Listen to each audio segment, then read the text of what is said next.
Kaya pala ganado si Carl Tamayo kahit malamig ang temperatura sa KBL, may pa-flying kiss pa mga idol, binalasubas yung tumalo sa Meralco Bolts. Eto mula sa Korean Basketball League, makakalaban mga idol ng kupunan ni Carl Tamayo ang Busan KCC Aegis. Ang kupunan na to mga idol ang tumalo sa Meralco Bolts sa East Asia Super League. Kasalukuyan mga idol may 8 wins and 10 loss ang Changwon LG Sakers, ang kupunan ni Kabayan Carl. Well, opening ng frame early 5 points mga idol ang ginawa ni Tamayo with 3-pointer para may baba sa 2 points ang lamang ng home team. Mula sa napakagandang gather ni Carl Tamayo plus assist doon sa kanilang import, tabla sa 15 points ang talaan sa scoring. Grabe halimaw sa painted area si Tamayo with 7 points na so far sa laban.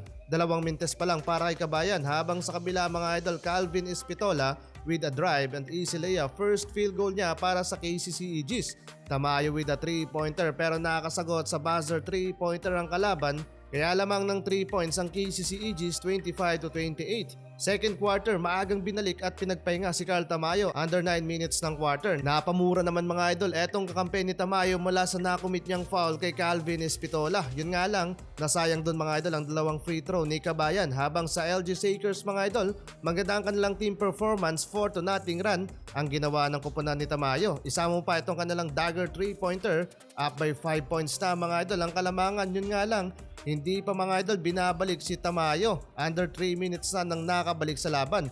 Instant impact mga idol para sa opensa at napakaganda ang pinakitang ball movement ng LG Sakers with 58.6% shooting from the field. Pero last minute ng second quarter, nagka-problema ang LG Sakers at nagkasunod yung kanilang nakomit na turnover, kaya naibaba ng home team sa 4 points ang lead ng visiting team. Bali hindi nakapaglaro dito mga idol ang best point guard daw ng KBL na si Choi Jong-young. 40-44 end of first half. 9 points, 2 assists para kay Carl Tamayo. Second half, dikit ang laban at nagkatablahan sa scoring ang parehong koponan habang nakapag-commit na ng personal foul si Carl Tamayo, kaya back to bench muna si Kabayan at hindi rin nagtagal agad binalik sa laban. Kabantayan yung familiar na may ka-look-alike mula sa LG guard na si UG Sang na nakapagtala ng back-to-back 3-pointer. Napa-timeout sina Calvin Espitola pero last 2 minutes ng third quarter inalat sa 2 3-pointer si Tamayo, pero double digit na ang score na naiambag niya sa kupunan. Lamang mga idol ang LG Sakers mula sa buzzer 3-pointer. Last quarter hindi na maganda mga idol ang lagay ng KCC Aegis mula sa solid defense ng visiting team. Under 5 minutes mark from 9 points lead na Carl and naibaba nila sa 4 points ang kalamangan. Sayang mga idol, 3-pointer na sana para kay Carl Tamayo pero listed as long 2 points yon. 6 points lead para sa LG Sakers. Sa transition nakapag-commit na naman ng foul si Tamayo. 2 personal fouls so far sa laban at balik bench na naman.